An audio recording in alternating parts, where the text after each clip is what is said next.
मोदय, आज जी चर्चा चाललेली आहे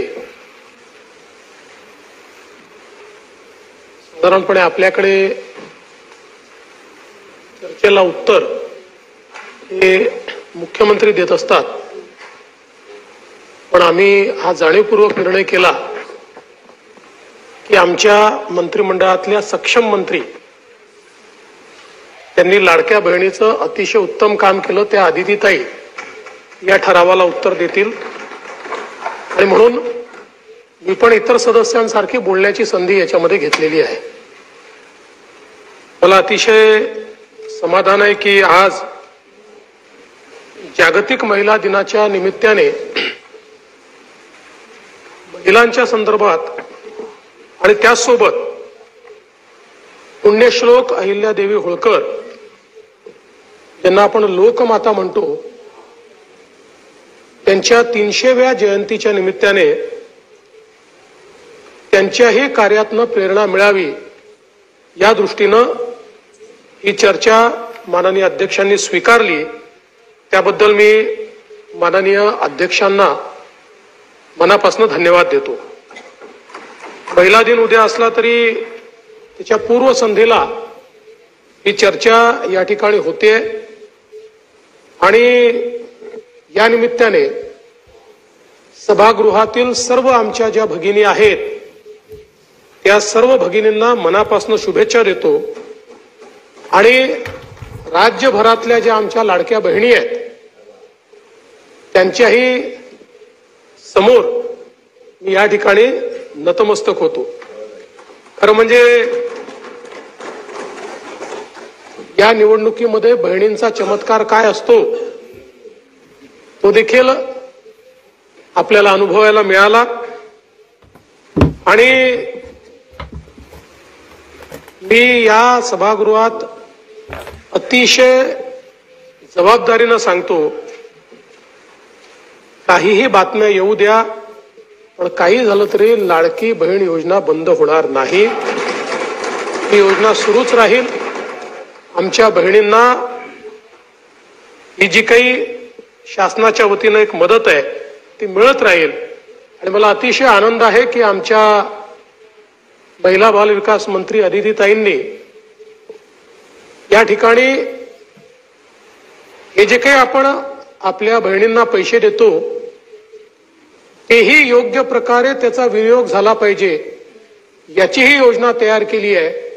त्यामुळे पुढच्या काळामध्ये हे केवळ 1500 रुपये अनुदान एवढ्यापुरतं मर्यादित राहणार नाही, तर त्यातनं आमच्या भगिनींना व्यवसाय उभा करता येईल, त्यातनं काही ना काही गेनफुल अशा प्रकारचं काम त्यांना करता येईल अशी योजना देखील या ठिकाणी आपण आखलेली आहे।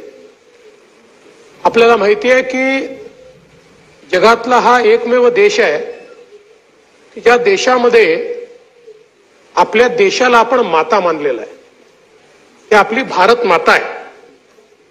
त्यामुळे स्त्रीच्या बद्दलचे जो आदर आहे ही भावना खरं म्हणजे आपल्या रक्तामध्येच या ठिकाणी आहे आणि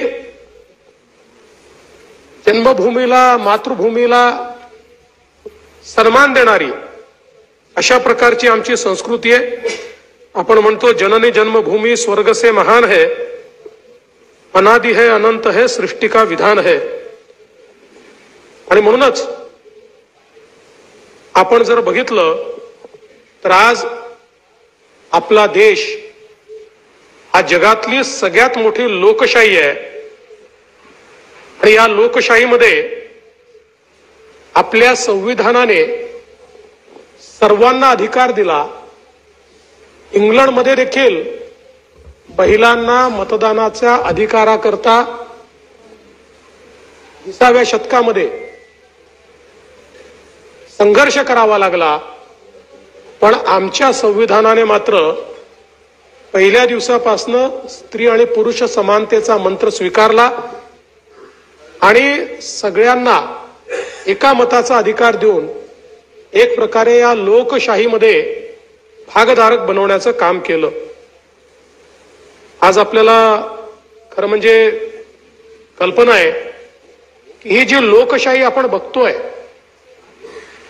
या लोकशाहीचे खरे जनक जर कोणी असतील तर ते छत्रपती शिवाजी महाराज किंवा पुण्यश्लोक अहिल्यादेवी होळकर आहेत, की ज्यांनी राजेशाहीच्या काळातही लोकशाही काय असते हे आपल्याला दाखवून दिलं आणि लोकांकरता कसं राज्य चाललं पाहिजे हे आपल्याला त्यांनी दाखवून दिलं. आणि म्हणून मला असं वाटतं की जागतिक महिला दिनाचं औचित्य साधत आपण पुण्यश्लोक लोकमाता अहिल्यादेवी होळकर यांच्या 300व्या जन्मशताब्दीच्या निमित्ताने त्यांना कोटी कोटी अभिवादन या ठिकाणी करूयात. आणि आज महिलांच्या शाश्वत विकासाची उद्दिष्ट आणि सक्षमीकरण याची चर्चा करत असताना या संपूर्ण विषयात पुण्यश्लोक अहिल्यादेवी होळकर यांचं देखील जे कॉन्ट्रीब्युशन आहे ते आपण लक्षात घेऊया.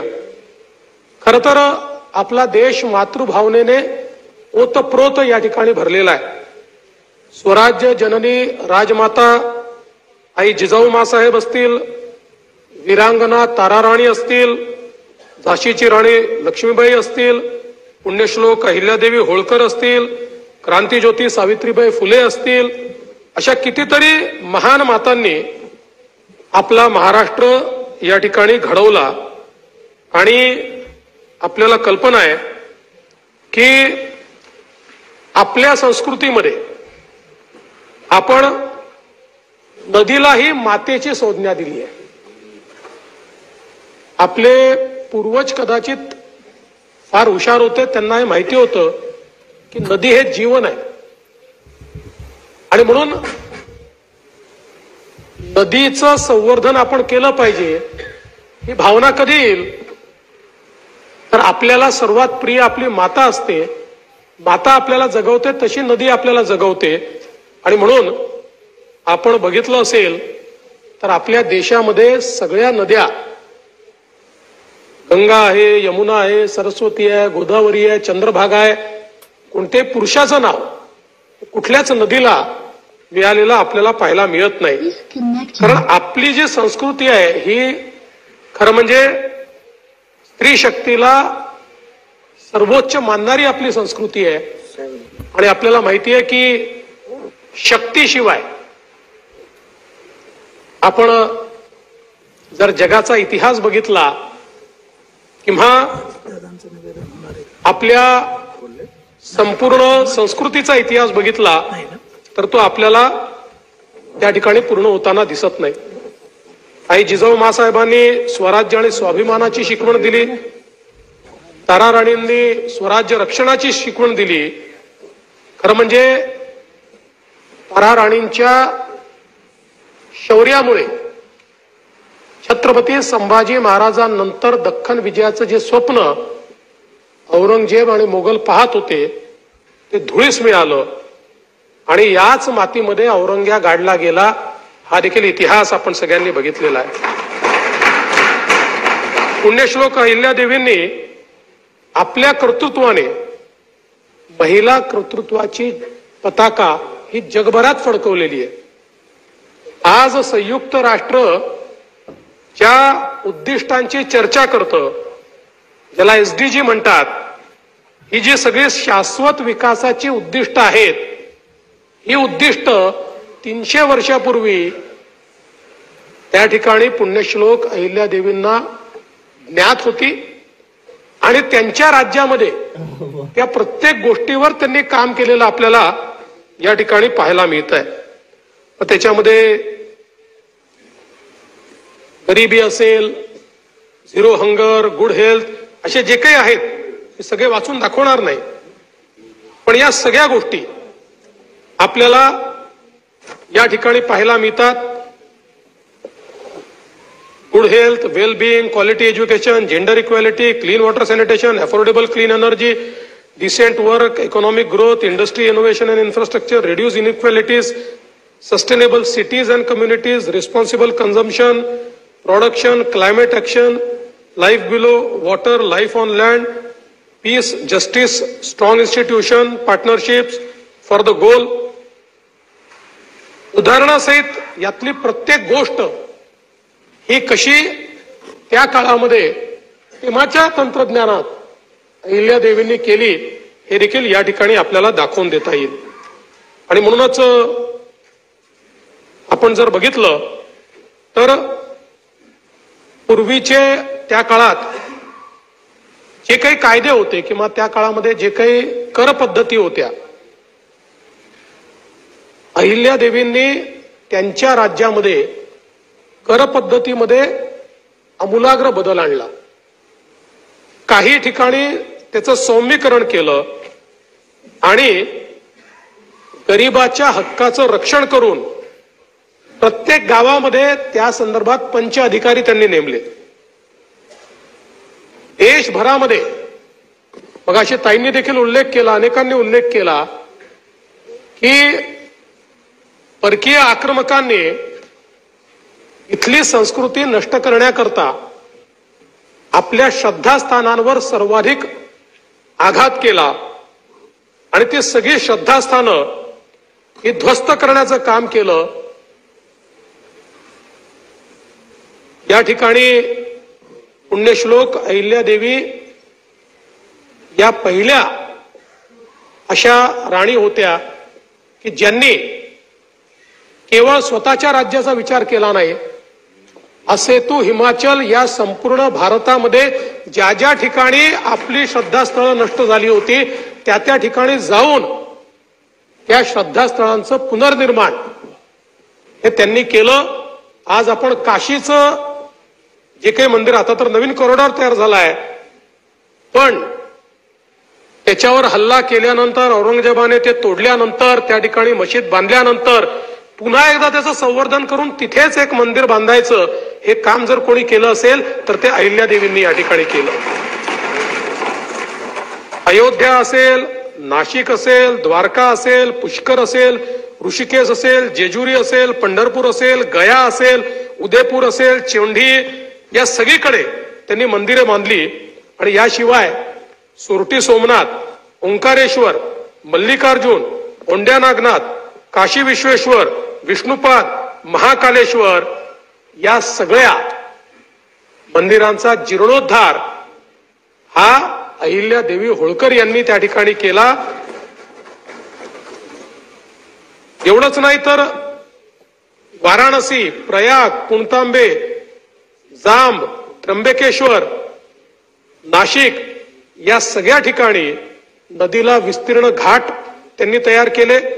गोकर्ण, महाबळेश्वर, उज्जैनी, रामेश्वर, भीमाशंकर या सगळ्या ठिकाणी त्यांनी अन्नछत्र उघडली. कारण त्या काळामध्ये या ठिकाणी मोठ्या प्रमाणात भाविक जायचे आणि गरीब गरीब लोक जायचे, त्यांच्याकरताही अन्नछत्र उघडण्याचं काम हे अहिल्यादेवींनी केलं. आणि आपला कणखरपणा देखील त्यांनी वेळोवेळी दाखवला. त्या काळामध्ये मोठ्या प्रमाणात जनता, हे आताचा मध्य प्रदेश असेल, थोडा उत्तर प्रदेशचा भाग असेल, महाराष्ट्राचा भाग असेल, या सगळ्या भागामध्ये मंद्रुप सिंग नावाचा एक डाकू होता जो लोकांना फार त्रास द्यायचा. लोक अहिल्याबाईंजवळ गेले आणि त्यांनी अत्यंत कणखर भूमिका घेऊन त्याला केवळ पकडलंच नाही तर त्याला फाशी देण्याचं काम देखील या ठिकाणी अहिल्याबाईंनी केलं. होळकरांची जी टांगसाळ होती त्याच्या नाण्यावर बिल्वपत्र आणि शिवलिंग याची छाप होतं आणि धर्मपरायणता त्यांची जी होती त्याला कुठल्याच प्रांताची मर्यादा नव्हती. आणि म्हणूनच असेतू हिमाचल त्यांचं नाव हे आज घेतलं जातं. त्यांनी धर्मशाळा, पांथशाळा, आश्रमशाळा, विद्वानांकरता वेगवेगळ्या प्रकारच्या अध्ययनशाळा या सगळ्या गोष्टी बांधल्या. आणि विशेषतः आपल्याला कल्पना आहे की वेळीच पाण्याचं महत्व ओळखणाऱ्या पुण्यश्लोक अहिल्यादेवी होत्या. त्यामुळे पाण्याच्या सोयीकरता बारव असेल, जलकुंडे, विहिरी, तलावांची निर्मिती 28 वर्षाची त्यांची कारकीर्द होती. त्यांच्या 28 वर्षाच्या कारकिर्दीमध्ये त्यांच्या राज्यामध्ये एकदाही दुष्काळ पडलेला आपल्याला दिसत नाही. दुष्काळामुळे लोक होरपळले आहेत, पिण्याचं पाणी नाही आहे, शेतकरी होरपळलाय. इतकं उत्तम पाण्याचं नियोजन हे त्यांनी केलं.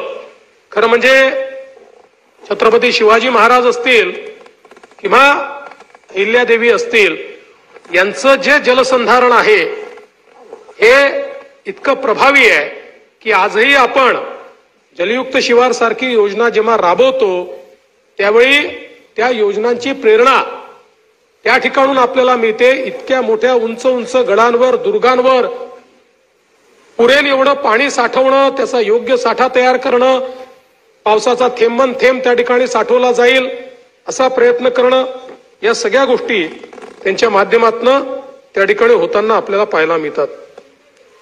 व्यवस्थापन शास्त्राचे धडे देखील आपल्याला पुण्यश्लोक अहिल्यादेवी यांच्याकडनं घेता येतील. योग्य कामाला योग्य माणूस निवडणं हे त्यांची हातोटी होती. बारीक सारीक सूचना असतील, चोख अंमलबजावणी, स्वतः लक्ष देऊन या सगळ्या गोष्टी त्या करायच्या आणि मोहिमांचं काटेकोर नियोजन त्या स्वतः करायच्या. बंदुका आणि तोफांचे कारखाने त्यांनी सुरू केले आणि त्या कारखान्यांच्या माध्यमातून आधुनिक पद्धतीनं बंदुका आणि तोफा कशा तयार करता येतील याचा प्रयत्न त्यांनी त्या काळामध्ये केला. वेगवेगळ्या दूरदूरच्या प्रदेशामध्ये त्या शिबिरं लावायच्या आणि त्यातनं आपल्या मोहिमा पूर्ण करायच्या.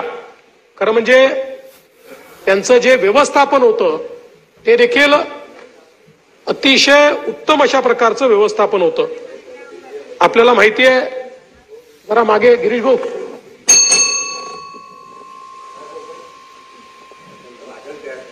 जागेवर येऊन गिरीश भाऊ इकडे बसून आम्हाला थोडं मार्गदर्शन करा.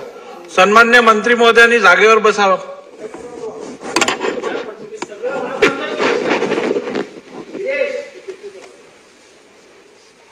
त्याचं उत्तर याच्यावर नाही देता येत, टाकून दिलेलं असं म्हटलं. अध्यक्ष महोदय, धर्मो रक्षति रक्षिता आपण म्हणतो, याचं आपल्या कृतीतून काम कोणी केलं असेल तर ते अहिल्यादेवींनी केलं. आपली संस्कृती ही भोगापेक्षा त्यागावर उभी आहे आणि त्याच त्यागपूर्ण पद्धतीने त्यांनी संस्कृती आणि धर्माचं रक्षण केलेलं आपल्याला पाहायला मिळतं. खरं म्हणजे पंढरपूरच्या विठुरायावर प्रत्येकाची श्रद्धा आहे, पण तो काळ असा होता की आक्रमणाचा काळ होता, अनेक अडचणी होत्या. ज्यावेळी अहिल्यादेवींच्या लक्षात आलं की त्या ठिकाणी नैवेद्याची सोय करणं देखील कठीण जात आहे, तर त्यांनी सांगितलं यापुढे ही नैवेद्याची सोय होळकर घराणं करेल. आणि त्यांनी त्या काळामध्ये या विठुरायाच्या नैवेद्याची सोय ही स्वतःकडे घेतली आणि अनेक वर्ष, अनेक शतकं ती त्या ठिकाणी चालली. खरं म्हणजे हे सगळं करत असताना त्यांच्या राज्यामध्ये कुठलाही भेदभाव आपल्याला पाहायला मिळत नाही. त्या आवश्यक असेल तेव्हा कठोर झालेल्या आपल्याला पाहायला मिळतात, अन्यथा त्या मातेच्याच भूमिकेत आपल्याला पाहायला मिळतात. आणि या दोन्ही भूमिका अतिशय ज्याला आपण समर्थपणे म्हणतो अशा प्रकारे त्यांनी निभावलेल्या आहेत. खरं तर मल्हाररावांच्या निधनानंतर त्यांनी होळकरांची राजधानी इंदोरमधनं माहेश्वरमध्ये आणली. आणि आपल्यापैकी जे लोक महेश्वरला गेले असतील ते पाहू शकतात की ते आधुनिक पद्धतीनं त्यांनी ते शहर वसवलेलं आहे. अत्यंत सुंदर, अत्यंत ज्याला म्हणतो आपण वास्तू आणि स्थापत्यशास्त्र याचा संगम करून त्या ठिकाणी त्यांनी ते शहर वसवलं. आणि जगभरातले चांगले कलावंत, जगभरातले चांगले आर्टिसन यांना तिथे आणलं जायचं, त्यांना तिथे संधी दिली जायची. देशभरातनं त्यांनी उत्तम विणकर हे माहेश्वरला आणले आणि वस्त्रोद्योगाला चालना दिली. आजही माहेश्वरची साडी ही जगप्रसिद्ध आहे. त्याची निर्मिती ही अहिल्यादेवी होळकरांनी त्या काळामध्ये सुरू केली. जनसामान्यांची काळजी घेताना त्यांनी पशुपक्ष्यांकरताही जंगल, कुरण, पिण्याच्या पाण्याचे पाणवठे हे मोठ्या प्रमाणात तयार केले. अगदी मुंग्यांकरता साखर ठेवण्याची व गोड ठेवण्याची पद्धत देखील त्यांनी त्या काळामध्ये सुरू केली आणि पाण्यातल्या माशांकरताही खाद्य तयार करून त्यांना उपलब्ध करून द्यायचं.